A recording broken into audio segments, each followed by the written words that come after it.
That guy right there is the closest I've ever come getting bit.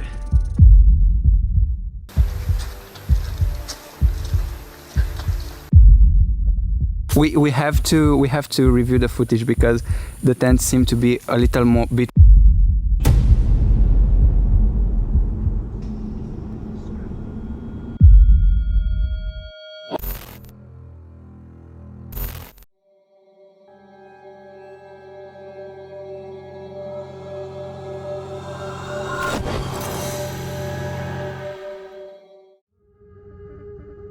The first video tonight comes from The Explorer Returns, a UK-based urban exploration and overnight stealth camping channel focused on monitoring suspicious activity in isolated locations.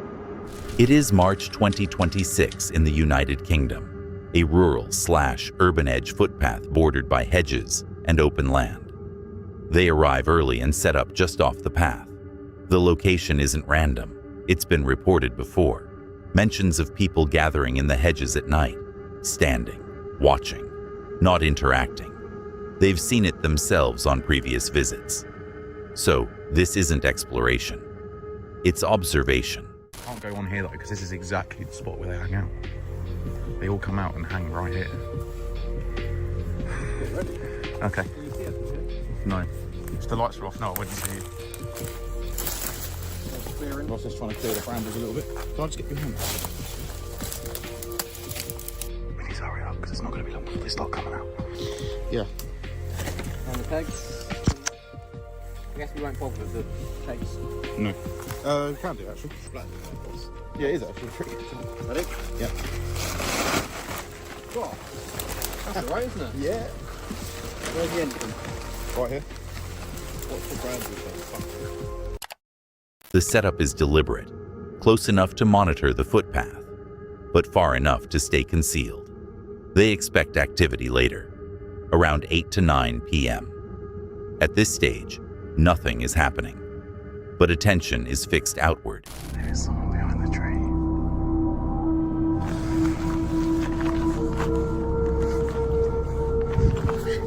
They fucking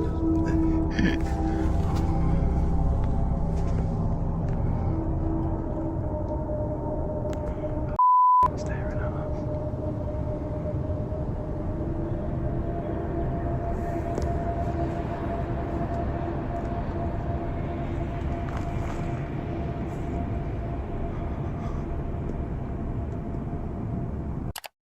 The first figure appears, behind the trees, moving slowly and repeatedly looking back toward the tent. That's the detail that stands out, not just presence, but awareness. And then like creeping. There's another one, look, there's another person. There's two people. They're not talking to each other, so they're not part of the same. I think it's just a regular guy walking past.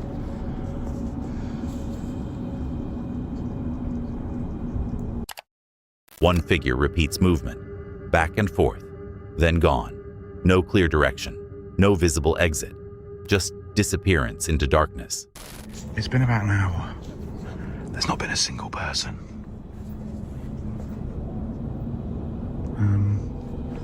No one's come through here whatsoever. And we just kind of just stood here waiting around. Time's currently 9:15. I've only got Ross and Adam for another 2 hours. And I'm on my own.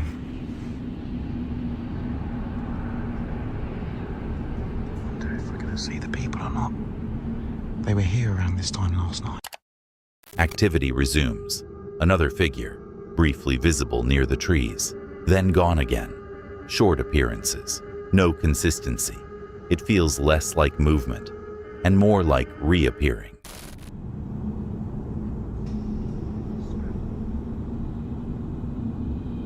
What is he doing? What is he doing? That looks so fucking freaky. Literally hasn't moved at all. No.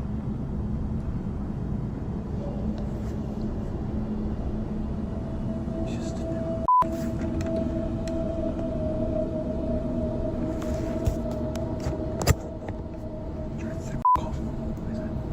there's another person over there.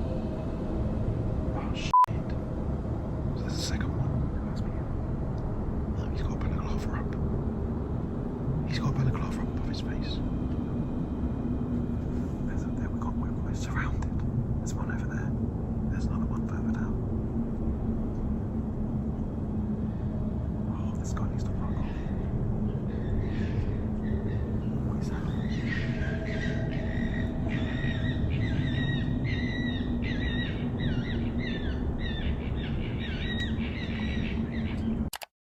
Even later it continues. Figures reappear in areas they had already left. Same pattern, brief visibility, then gone. No clear entry, no clear exit, just repetition. Nothing here escalates into confrontation. No one approaches, no one speaks. But that's not what stands out. It's the behavior, appearing, holding position, then disappearing without trace, over and over. Individually, it's explainable. People on a path, movement in low light, but stacked together. It stops feeling random, because it's not just that people are there, it's how they're there, and how often they're not. Before we move on, if you're enjoying the video so far, leaving a like really helps. And if you haven't subscribed yet, now's a good time. We recently passed 50,000 subscribers, and that's entirely because of you. The next target is 100,000 before the end of the year. Ambitious, but worth aiming for. There's a hidden word somewhere in this video. See if you can spot it. Now, let's continue. The next horrifying video comes from Milkman Hikes, a US-based hiking and outdoor adventure channel, focused on long-distance trekking and real-time wilderness conditions. It is April 1st, 2026 on the Arizona Trail, near Summer Haven, Mount Lemmon, United States. Right now, going on as we head northbound are hundreds of people racing southbound on a 300-mile trek to Patagonia. And it's really trippy to wake up at 3:45 a.m. in the middle of nowhere, seeing a constant queue of headlamps coming towards you. Usually we'd be out here and only see our friends, one or two other AZT hikers or day hikers. But here it's just a constant stream of people, and they're pretty badass. Most of them think we're pretty cool, so. The trail is steady. Multiple hikers moving through the same section. The environment open and active. Forested terrain, clear paths, and no immediate sense of risk. At this point, it's routine. Nothing stands out. Scream, the fucking lizard fell from the sky. Is he okay? Really? It fell off the roof of the branch? Yeah. Is he okay?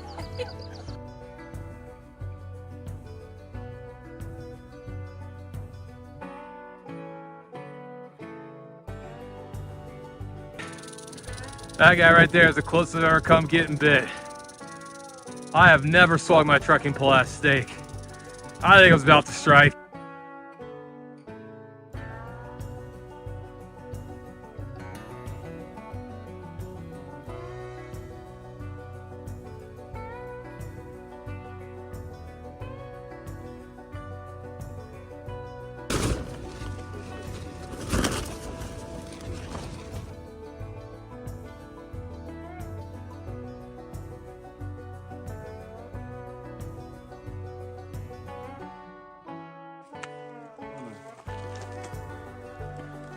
Take away from your viewers.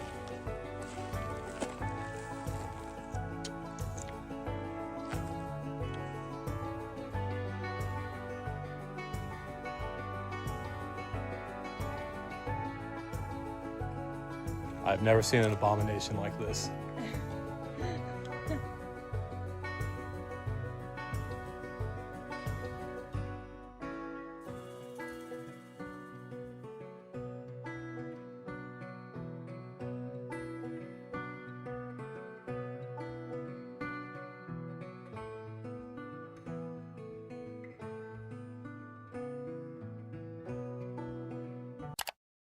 Then it escalates immediately. A rattlesnake coiled on the trail. Close enough that the encounter happens before there's time to process it. The posture matters. Coiled, hissing, ready. This isn't passive wildlife. It's defensive positioning. The reaction is instant. He uses a trekking pole to create distance, pulling back just before entering full strike range. No hesitation.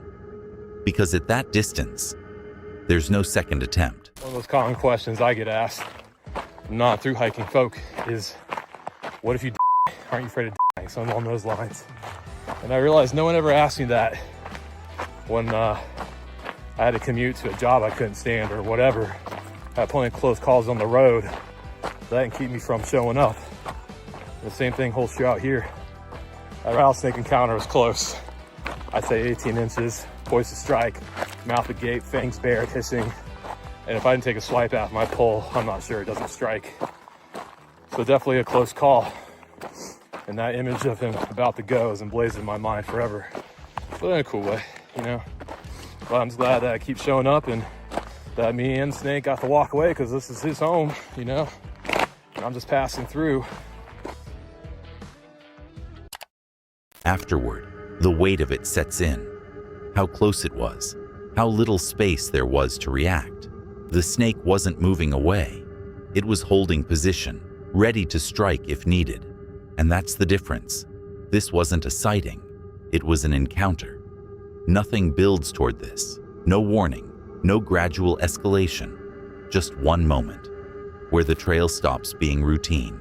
Because in environments like this, the danger isn't constant, it's immediate. And by the time you notice it, you're already close enough for it to matter. The next chilling video comes from Exploring Sussex, a UK-based rural exploration channel focused on green lanes, byways, and isolated countryside routes. It is November 25th, 2021 in Ashington, West Sussex, United Kingdom. The walk begins near Wormhurst Church. At first, the lane looks manageable, quiet, slightly overgrown, but still clearly defined. As he moves forward, that changes. The path narrows. Hedges close in, visibility shortens. It's still accessible, but already becoming enclosed. Get to almost the end of the lane. You'll see, or there was when I came here on my last visit, somebody living just off the lane in what looks like a caravan. Future me here. Just been watching back the video whilst I do the edits and just wanted to talk about green lanes in the UK. So generally a green lane in the UK is a road described as a boat, byway open to all traffic. Moving deeper, the purpose of the lane becomes clearer. It's not built for regular foot traffic, more for utility. Farm access, horses, occasional vehicles, which explains the isolation. This isn't somewhere people pass through. It's somewhere people go to. Wouldn't really want to get stuck. See, that would be the bit that worries me. That is very rutted. If I had a lift on it, it's possible I might get through that, but in standard form I think I would get stuck. So I might deem this unpassable. Then comes the key point, no turning space. Once inside this section, you're committed, forward, or a long reverse back out. There's no easy exit. Here we're coming up on the caravan. Not sure whether it's still occupied.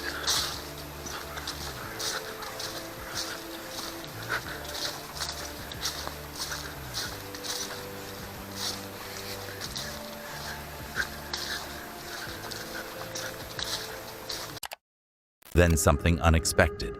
A caravan, set just off the lane, not abandoned, not clearly empty. It suggests someone is using this space, living here, away from everything else. That changes the feel of the route, from isolated to occupied. Say, it's probably passable, but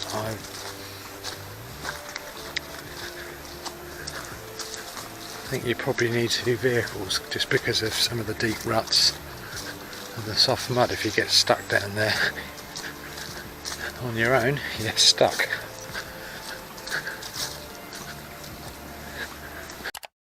Near the end, the signs are clear. Hoof prints, regular use, just not by people on foot. The lane functions, but only for those used to it. Nothing here is sudden. No event, no encounter, just progression. The deeper he goes, the more limited the options become. Narrow space, unstable ground, no easy way out. And that's what defines it, because once you're far enough in, you're not just walking a path anymore. You're committed to it. The next shocking video of the night comes from AJ Riaz, a UK-based urban exploration and paranormal-style channel focused on raw, nighttime woodland investigations. It is July 3rd, 2017 in Clapham Wood, United Kingdom. Let's get into the vlog. And also, we're here with George as well, as you guys can see. Oh god, I'm gonna die! Hey guys, okay, so we are literally in the middle of Clapham Woods, and guys, subscribe to Isaac. But anyway guys, we are literally in the middle of nowhere, and this is what it looks like around me. Have a little look around here, guys. As you guys can see, we are surrounded by woods. Everywhere we turn, there is literally just Isaac as well, and there's literally just woods. Guys, now, I'm going to tell you a quick history about this place, okay guys? So, in the 17th century, where this woods actually started, obviously, guys, there used to be a cult coming here, and they used to do voodoo, black magic and stuff like that, and basically... Oh, shut up, Isaac. And literally, no, and they actually, and one day, if you guys ever come here, ask the cafe that's down the road and ask them what's their opinion on Clapham Woods, and they'll give you a little leaflet and tells you all the history. And basically, there used to be cattle around this area, and they all instantly. No one knows why or who it, but they all died. And basically, yeah, then some people went in and tried to see why they maybe to go hunting and try and kill the animal that them. They as well. There is no explanation for what them. So guys, this place is very haunted and the history is very weird, and weird stuff has already happened to us, but yeah. They enter the woods at night. From the start, the environment is restrictive, low visibility, dense trees, and no clear reference points beyond their lights. They reference the location's reputation as they move deeper in. At this stage, nothing is happening, but the tone is already cautious. It's been happening to us, and it's actually really weird. Guys, did you just see that? What the hell? Did you guys just see that smoke? Let's get a replay of it. Look. What? Look at my camera. Isaac, what the hell? What? No. Did you guys just hear that? Did you just hear that, Isaac? Did you just hear that, man? No. Whoa. Whoa, okay, no, we need to, Isaac, I think, oh my god, I want to run. I'm running. I'm running. Guys, I don't know what happened. What the hell? My camera keeps not focusing. Oh my god, I'm out of breath. Oh god. Okay guys, some weird stuff happened, and like literally we ran back to the first place that we were, as you guys can see, and literally we're filming together because we're actually that scared. We don't. Then it breaks down. Sounds begin coming from different directions. Voices overlap. People talk over each other. No one is fully tracking the same thing. The group loses structure. At this point, it's no longer observation, it's reaction. Okay, go, run. Quick. Run.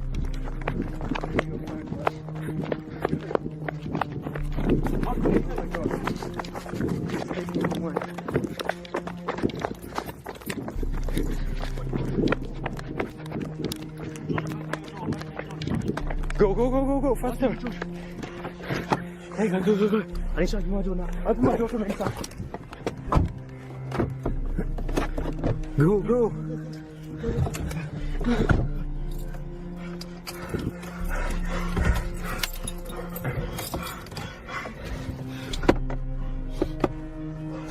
I don't even have time to put my seat.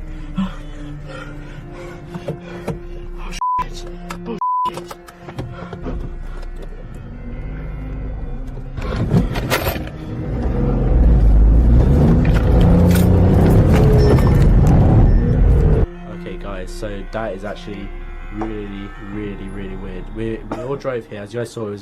We had to like kind of get out of there quickly. We made sure everything was safe and everything like that, but we have made it to Isaac's house, as you guys may have seen in his videos. But my god, was that scary. I mean, Adam over here, I'll let you see him. He's shook up about it. As you can see, he's a bit traumatized, and also so is George. He looks a bit traumatized as well. We're actually all... Then they run. No slow exit, no reassessment, just movement toward what they believe is the way out. The footage shifts, unsteady, rushed, disoriented. The priority changes instantly, from understanding to leaving. Nothing here is confirmed, no clear source, no visual evidence that holds. But that's not what defines it. It's how quickly control is lost.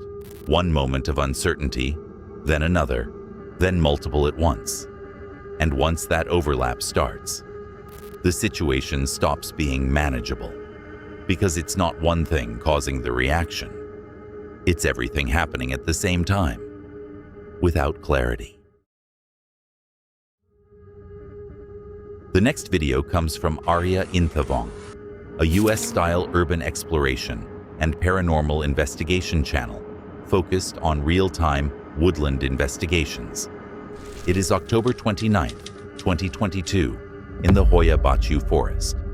Early on, something shifts internally. One member, Raul, suddenly reports a strong urge to leave. No sound, no movement, just a reaction, without a visible trigger. That's what stands out. It doesn't come from the environment. It comes from him. Agitated for whatever reason. What was that? I feel agitated. You feel agitated? Yeah. I don't know why.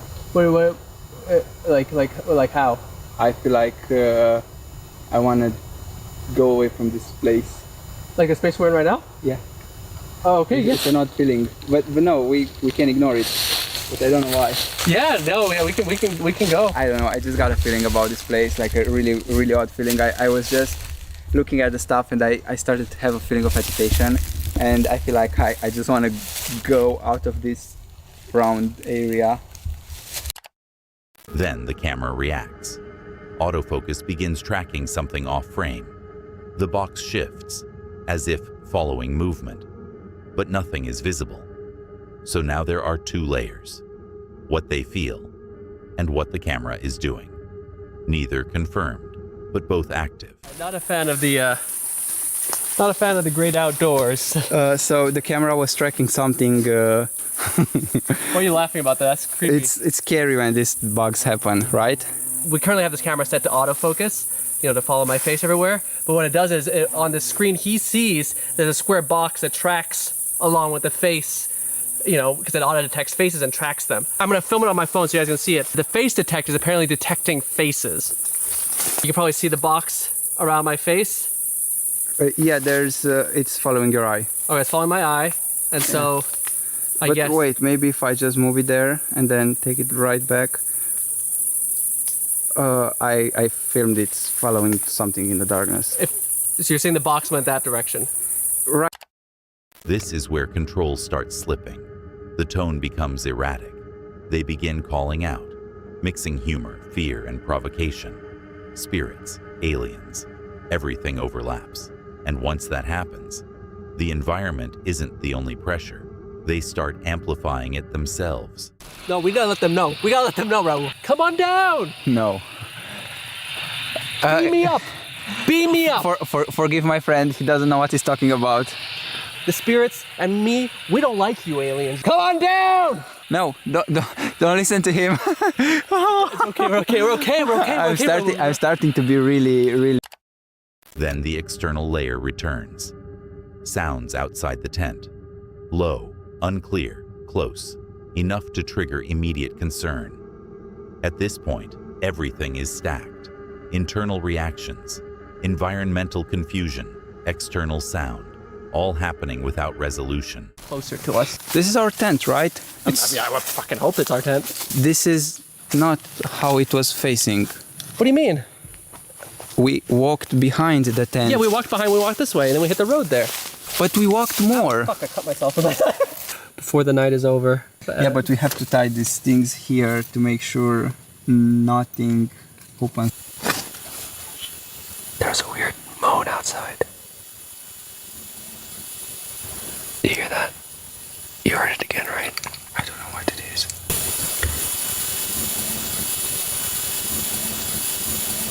Basically, we were reviewing the footage of us at the tent. And we heard that weird moan, and then I started recording. There are footsteps. Nothing here confirms anything directly. No clear visual, no consistent response. But that's not where it builds. It builds in layers. Feeling first, then disorientation, then visual uncertainty, then sound. Each one manageable on its own, but combined, it becomes unstable. And that's what defines it, not what was there, but how quickly they stopped trusting what they were experiencing. Before we get into the next clip, around 70% of people watching aren't subscribed. We're working toward 100,000 subscribers by the end of the year. And if you're enjoying the video, hitting subscribe really does help. All right, let's get back to it. The last video of the night comes from Sam Walks a Lot, a UK-based walking and paranormal exploration channel focused on grounded real-time investigations of woodland hotspots. It is February 26, 2025, in Clapham Wood, West Sussex, United Kingdom. Take man.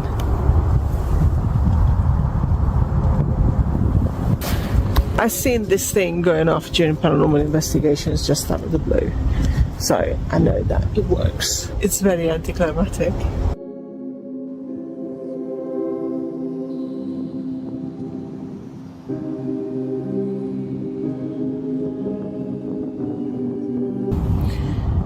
Oh! She arrives at a specific point in the woodland, a tree repeatedly referenced as a hotspot. There's no buildup, no atmosphere shift, just a location with a reputation attached to it. She sets up her EMF reader and positions herself directly at the base. Everything at this stage is controlled, deliberate, measured. She's not reacting, she's testing. Okay.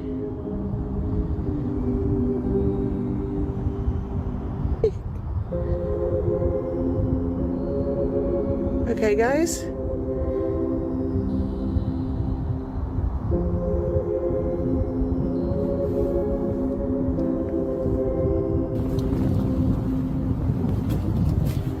And it's gone. The device stays quiet until it doesn't. A sudden spike, brief but clear. No visible cause, no movement nearby, no environmental change to match it.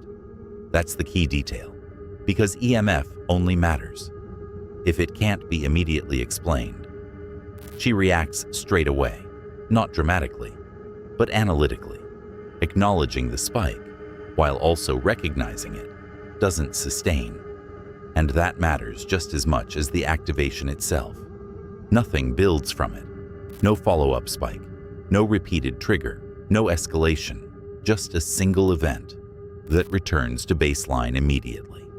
And that leaves it in a very specific category, detected, but not confirmed, because one reading on its own doesn't establish a pattern, and without a pattern, there's nothing to anchor it to, which means by the end, it's not about what the device picked up, it's about the fact that it only happened once, and never again. And that wraps up another dive into the unknown. If you're into spine-chilling footage and unexplained encounters, hit that subscribe button and stick around.